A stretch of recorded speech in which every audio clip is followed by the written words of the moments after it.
네, 안녕하세요. 현변TV 현변입니다. 자, 여러분, 제가 오늘 여러분께 하고 싶은 말 핵심은요, 제발요, 제발 여러분의 돈 함부로 남한테 빌려주지 마시라. 절대 돈 빌려주지 말라, 이겁니다. 여러분, 제발 여러분들 돈을 소중히 여기시고 제발 여러분들 돈 빌려주지 마시기 바랍니다.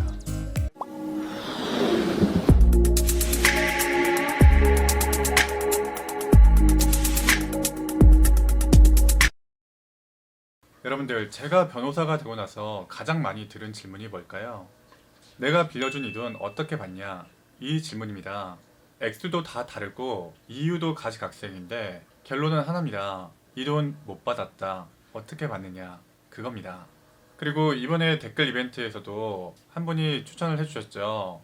빌려준 돈이 있는데 어떻게 받는지에 대해서 한번 설명을 해달라라는 말씀을 해주신 적이 있으세요. 그래서 생존법률 첫 번째 시간인데요. 제가 가장 많이 받은 질문이기 때문에 이 주제를 가장 먼저 하려고 합니다. 자, 생존법률 1탄 떼인 돈 받는 법, 그리고 돈 빌려주지 마라. 시작하겠습니다. 자, 사실은 떼인 돈 받는 법으로 준비를 했는데 영상 주제가 거의 돈 빌려주지 마라 이걸로 될 것 같아요. 왜냐하면 돈 빌려주지 않으면은 돈 떼일 일이 없겠죠. 가장 좋은 예방법입니다. 여러분들, 다시 한번 말씀드리지만 여러분들 돈을 소중히 여기시고 돈 함부로 빌려주지 마시기 바랍니다. 제발요, 제발. 자, 여러분들은 이미 돈을 빌려주셨던 적도 있을 테고 앞으로 사회에 나오시면서 저희 채널이 주로 사회초년생분들이 많이 보기 때문에 25세부터 34세까지 많이 보세요. 가장 많이 보시더라고요. 그러면 이제 막 일을 시작하신 지 얼마 안 되신 분들이 많겠죠. 이미 돈을 빌려주셨던 경험도 있을 테고 아직 없다면은 곧 받으실 겁니다. 돈 좀 빌려달라, 이런 전화 곧 받으실 겁니다. 돈 빌려달라는 사람은 뭐 다양하죠. 군대 선후임, 뭐 고등학교 대학교 선후배, 뭐 전여친. Nope. 아, 네. 아무튼 다양한 사람이 여러분께 전화를 할 겁니다. 자, 전화가 오죠. 한 10년 만에 전화가 와가지고 잘 모르는 번호입니다. 번호를 받아보면은 뭐 군대 선임, 후임, 아까 말씀드렸다시피 다양한 사람들이 전화가 올 거예요. 처음엔 반갑죠. 반가운데 얘기를 착 하다 보면은 결국 그 결론이 뭐예요? 모아둔 돈 좀 있냐? 여러분들이 감을 좀 잡으셔야 됩니다. 모아둔 돈 좀 있어? 하면은 잡아 떼셔야죠. 없어요. 모아둔 돈 다 탕진했다. 여러분들 가장 좋은 핑계는 돈 없다고 하는 겁니다. 아시겠죠? 처음부터 차단하셔야죠. 무슨 일한 지 5년이나 됐는데 모아둔 돈이 없어. 이런 얘기 들으시더라도 울컥하지 마시고 그냥 돈 없다라고 하시면 제일 좋습니다. 거기서 나 500만 원 있는데요, 뭐 1000만 원 있는데요 라고 하면은 거기서부터 또 갑자기 적극적으로 나오죠. 야, 그 돈이 있어? 많이 모았네. 야, 그거 내가 되게 투자 잘하는 거 알지? 내가 투자해 줄 테니까 그거 나한테 탁 빌려줘봐. 나한테 탁 투자해봐. 자, 그러면 여러분들이 느낌이 오셔야 됩니다. 투자라는 말에 혹하신 분들은요, 정말 대한민국 사회에서 살아남기가 힘든 분들이십니다. 돈 빌려달라는 사람이 이렇게 말합니다. 내가 재테크 왕인 거 알잖아. 내가 투자 잘 해가지고 1년만 투자하면은 두 배로 빌려줄게. 이런 말 합니다. 여러분들, 이런 말에 혹하시면요, 정말 여러분들 대한민국 사회에서 살아남기 힘든 사람입니다. 자, 투자요? 무슨 투자가 1년에 2배를 벌 수 있습니까? 대한민국 평균 은행 이자가 지금 5%를 안 넘죠? 상식적인 사람이면은 2배다, 뭐 50%다, 30%다, 20%다 이런 얘기 들으시면은 딱 감이 오셔야 됩니다. 상식이 있으신 사람들이라면 여기까지만 딱 듣고 끊으시면 됩니다. 문제 뭐해? 아빠 촬영 좀 할게. 자, 그리고 투자요? 이건 여러분들이 약간 분노를 하셔야 됩니다. 투자요? 대출도 아니고 대여금도 아니고 투자요? 자, 여러분들 여기서 감을 딱 잡으셔야 돼요. 이거에 혹하시면 정말 생존할 수가 없는 분들이에요. 투자하고 대여금의 차이는 여러분들이 상식적으로 아셔야 돼요. 대출, 대여금, 차용 이런 것들은 빌려줬다가 그 원금과 이자를 받는 거죠. 그런데 투자는 뭡니까? 말 그대로 투자예요. 리스크를 감당하겠다는 거죠. 투자를 했다가 그 사람이 사업이 망하면, 아니면 망했다고 주장을 하면 그 돈 몽땅 날려도 할 말이 없는 거예요. 물론 상황마다 방법이 있을 수 있는데 더 복잡하고 더 어려운 절차를 거쳐야 되죠. 형사소송이라든가 뭐 사기로 고소한다든가 그런 절차를 거쳐야만이 돈을 돌려받을 수가 있습니다. 투자의 경우는요. 그러니까 투자라는 말 들으시자마자 약간 경계하시면서 굉장히 경계하는 마음을 가지셔야 됩니다. 문제는 이 돈 빌려 달라는 사람도 그 투자와 대출의 차이를 알아요. 그러니까 투자로 몰고 가려고 하죠. 투자로 몰고 가면 나중에 돈 떼먹기도 좋으니까. 무슨 말인지 아시겠죠? 투자였다고 한다면 그 돈을 좀 날려먹어도 나중에 형사처벌 받을 확률도 굉장히 내려가요. 여러분 입에서 투자 소리만 나오면요. 그거 녹취하고 편집하고 왜곡해서 나중에 소송해서 써먹을 수도 있어요. 봐라, 투자라고 얘 입에서 나오지 않았냐. 얘도 투자라는 것을 인지하고 있었다. 리스크가 있다는 것을 인지하고 있었다. 그러니까 날려먹어도 할 수 없다. 이런 식으로 나옵니다.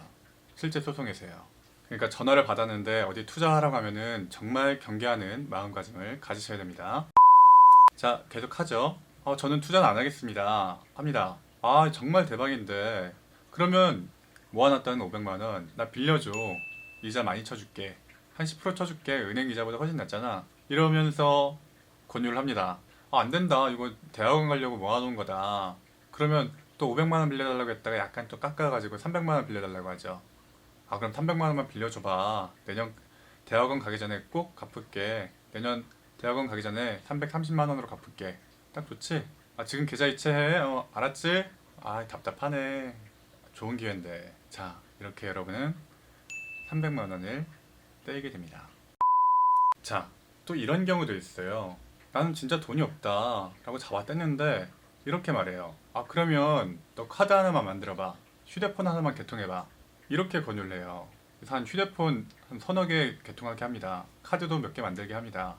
그래서 뭐 카드론 받고 휴대폰 개통한 거 갖다 팔고 그렇게 해서 돈 가져갑니다. 여러분, 이런 거 절대 하시면 안 돼요. 휴대폰 가계통 대출 사기, 뭐 카드론 이런 거 정말 안 됩니다. 이런 거 하면요, 이런 걸 해주게 되면요, 돈도 날리고요, 여러분들 신용도도 다 깎아먹어요. 신용도가 완전히 나락까지 떨어져 버립니다. 앞으로 1금융권, 2금융권 쓸 수도 없을 정도로요. 다른 것도 물론 조심하셔야 되지만 휴대폰 가계통, 신용카드 이런 거는 정말로 중요하니까 절대 해주시면 안 됩니다. 정말 왜 그런 걸 해주시는지 모르겠어요. 무슨 사업자 등록 명의도 빌려주시는 경우도 있고요. 사채 쓰는데 명의 빌려주는 경우도 있고요. 정말 이해는 좀 안 됩니다. 여러분들이 고스란히 책임을 지게 되는 경우가 생깁니다. 빌려가는 이유는 다양하죠. 그게 진짜인지 아닌지 모르겠지만 뭐 어머니가 아프다, 강아지가 아프다, 뭐 전 여친이 아프다, 뭐 사업하는데 뭐 은행 투자 때문에 필요하다, 너무 많은 이유가 있죠. 근데 그건 다 핑계고요. 어쨌든 여러분들 돈을 빌리는 데 있습니다. 그리고 다 공통점이 있어요. 이 사람들 실제 재판에 가서요, 이 사람들 재산 상황을 확인해 볼 수가 있거든요. 재산명시증청이나 뭐 재산세 납부 내역을 조사를 해서 재산 내역을 조사해 볼 수가 있는데 보면은 다 빚더미예요. 가치 있는 재산은 하나도 없고 다 빚 좋은 개설구고 빚밖에 없어요. 빚잔치해야 되는 상황이죠. 소송하면서 제일 안타까운 경우입니다. 1금융권, 2금융권 쓰는 사람이 없어요. 다 뭐 4금융권, 5금융권, 들어보지도 못한 뭐 7금융권, 다 사채, 다 그런 경우밖에 없어요. 사실 1금융권, 2금융권 쓸 수 있으면 여러분께 부탁하지도 않죠. 자, 1금융권, 2금융권은 담보만 있으면 우수 고객입니다. 어서 오십시오 하고 돈을 빌려줘요. 담보가 되니까. 그런 사람들한테 여러분들이 돈을 돌려받을 수가 있겠습니까? 없겠죠. 자, 그리고 그 사람들이 돈이 생겼어요. 여러분들 돈을 먼저 갚을까요? 아니면은 사채를 먼저 갚을까요? 당연히 사채죠. 사채는 이율도 비싸고 무서운 사람들이잖아요, 적어도. 여러분들은 호구고 이자도 다 떼먹을 수 있는데 그 돈을 왜 먼저 갚습니까? 그래서 혹시라도 이 사람들 돈 생기면 주겠지, 그런 미련 버리시기 바랍니다. 자, 지금부터는 약간 무거운 얘기를 해야 돼요. 떼인 돈을 받는 방법에 대해서 설명을 드릴 겁니다. 그래도 여러분들이 알아두시면 좋은 필수적인 생존 법률이니까요. 끝까지 시청해 주시기 바랍니다. 자, 여러분, 우선요, 전제를 좀 할게요. 여러분들 그 떼인 돈, 빌린 돈, 빌려준 돈 액수가 많다라고 한다면요, 오프라인에서 전문적인 상담을 받는 게 가장 좋습니다. 온라인상의 정보만 믿고 혼자 진행하는 건요, 제가 이 영상 만들고 있지만 굉장히 어렵고 받을 확률도 많이 떨어집니다. 기본적으로 전문적인 상담을 받을 때는요, 변호사가 수십 가지 상황을 가정을 하고 시뮬레이팅 하면서 상담을 하는 거기 때문에 조금 더 디테일한 상황에서 여러분들이 돈을 받을 수 있는 확률이 더 높아질 수밖에 없습니다. 그러니까 당연히 온라인에서 단편적인 상담을 받는 것보다 확률이 훨씬 올라가겠죠. 그러니까 액수가 많다, 여러분들 뭐 전세금이다 이런 경우에는요, 그냥 변호사 고용하셔서 변호사한테 맡기는 게 여러분들 정신건강이나 실제 돈을 받는데 훨씬 확률이 올라갈 수밖에 없습니다. 바로 변호사 사무실 전화하셔서 상담 예약하시기 바랍니다. 그런데 제가 이 영상을 찍는 이유는 여러분들도 아시죠? 애매한 액수가 있어요. 변호사를 선임할 수 없는 애매한 액수, 한 100만 원이나 200만 원, 300만 원, 500만 원, 50만 원 이런 액수는 사실 변호사를 선임할 수가 없겠죠. 배보다 배꼽이 더 클 수도 있으니까 상대방도 그걸 알아요. 그래서 꼭 이 정도 액수를 떼먹는 거죠. 이 정도 액수라면은 실제 법적인 문제가 생기더라도 변호사의 도움을 받기 힘들 거고 법적인 절차를 밟지 않고 포기하는 경우도 상당히 많기 때문에 꼭 이 정도 액수만 떼먹는 겁니다. 자, 오늘 영상은 이런 분들을 위해서 만든 거고요. 지금부터 설명을 좀 드리겠습니다. 일단 영상이 20분 이상 돼버릴 것 같아서 일단 이번 영상에선 대략적인 내용을 설명드리고 다음 영상에서 추가적으로 구체적인 상황에서 실제로 해보는 것을 여러분들께 설명을 드리도록 하겠습니다. 자, 여러분은 이런 상황에서 두 가지 방법을 선택하실 수가 있어요. 법률 구조를 받는 방법하고 여러분들이 직접 해결하시는 방법하고, 법률 구조는 법률구조공단을 이용하시는 거예요. 여러분들 인터넷에서 법률구조공단이라고 치면 여러분들 인근에 있는 법률구조공단이 나옵니다. 그래서 일정한 요건이 되면은 법률 구조를 받으실 수가 있어요. 물론 사선 변호인에 비해서 약간 시간이 더 걸리고 좀 불편하거나 이런 단점이 있긴 한데, 그래도 여러분들이 직접 진행하시는 것보다는 아무래도 소송이라는 절차가 굉장히 어렵고 복잡하기 때문에 쟁점도 또 어렵기 때문에 변호사 선임이 힘드시면은 법률구조공단을 이용하시는 것이 조금 더 나은 방법이라고 생각이 됩니다. 여러분들 정신건강이나 실제 돈 받는데 훨씬 낫습니다. 두 번째는요, 여러분이 직접 하는 건데요, 사안이 많이 복잡하지 않고 명백한 증거가 있다, 차용증이 있다, 공증을 받아놨다 라고 한다면은 여러분이 직접 하시는 것도 가능할 것 같아요.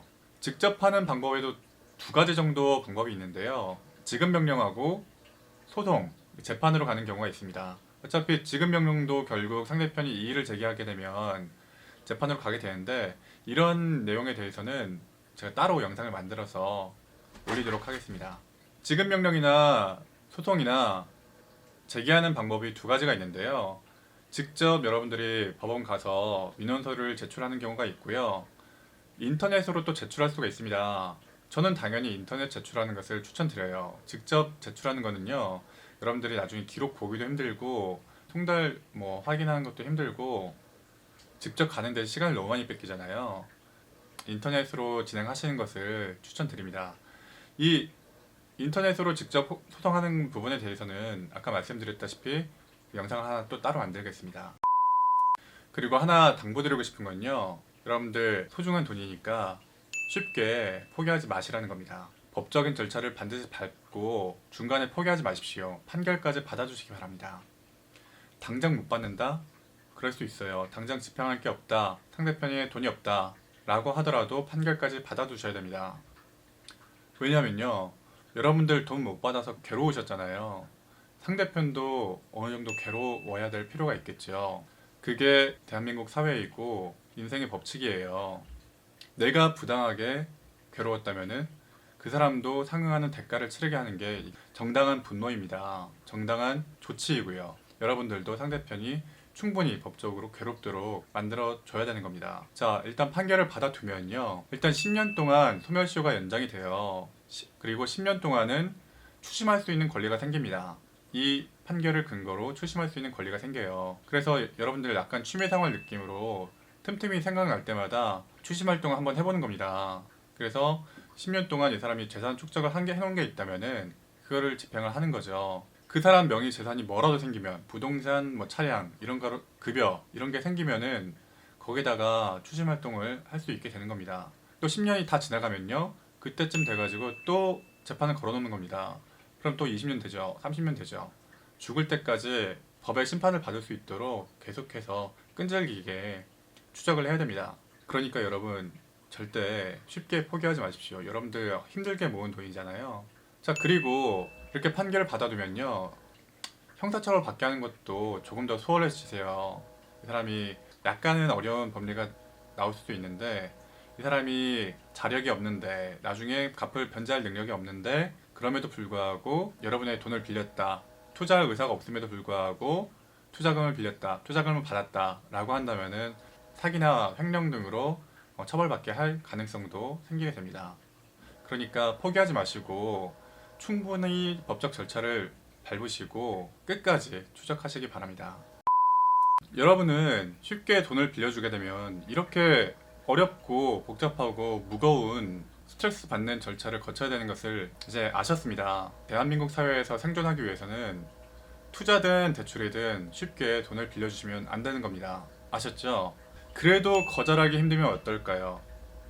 많은 분들이 차용증 쓰면 되는 거 아니냐 이렇게 얘기를 하시는데요. 차용증은 정말 최소한입니다. 정말 최소한이에요. 이 차용증이라는 건요, 돈을 빌려줬다는 그 내용을 확인하는 이외에 다른 특별한 능력은 없어요. 중요한 증거기는 하죠. 그런데 이것만 있다고 안심해서는 안 됩니다. 빌려간 사람이 빌려놓고 안 빌렸다거나 차용을 해놓고 이건 투자금이었다고 한다거나 아니면 증여받았다고 한다거나 그런 식으로 발뺌하는 경우를 방지하기 위한 것이 차용증입니다. 그러니까 이런 차용증만으로는 굉장히 부족하고요.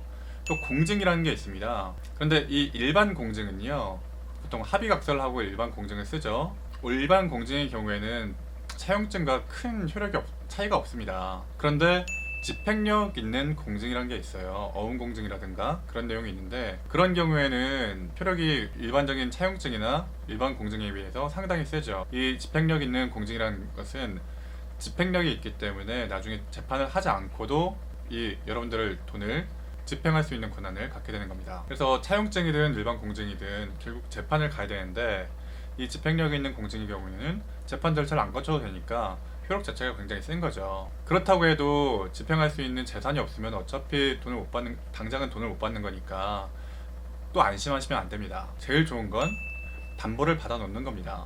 근저당할 수 있는 부동산이 있으면 제일 좋죠.